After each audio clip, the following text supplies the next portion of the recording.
Gubernur Jakarta Pramono Anung menargetkan proyek Jakarta Sewerage Development Project atau GSDP Zona 1 di Pluit, Jakarta Utara selesai pada 2027. Target tersebut diungkapkan Pramono saat meninjau proyek pengelolaan air limbah modern yang melayani 220.000 rumah tangga, Kamis 30 Oktober.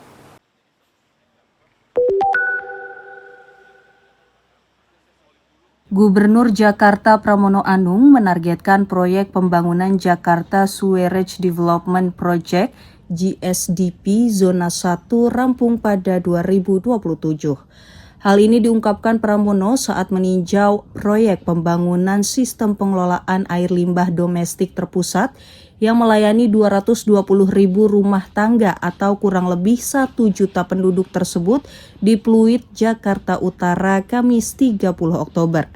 Pramono menilai pembangunan sistem pengelolaan air limbah itu sangat strategis, apalagi Jakarta sedang bertransformasi menjadi kota global dan inklusif.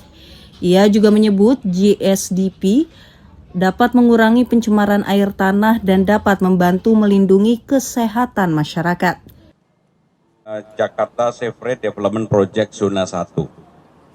Proyek ini dimulai dari tahun 2023 dan harapannya akan bisa di tempat ini yang zona 1 ini selesai di tahun 2027. Dan tempat ini akan bisa memberikan aliran kepada 220.000 rumah tangga atau kurang lebih 1 juta penduduk. Gubernur Pramono menambahkan GSDP dapat dicontoh daerah lain untuk menciptakan saluran air limbah yang ramah lingkungan. Dari Jakarta, Rian Rahman, Kantor Berita Antara mewartakan.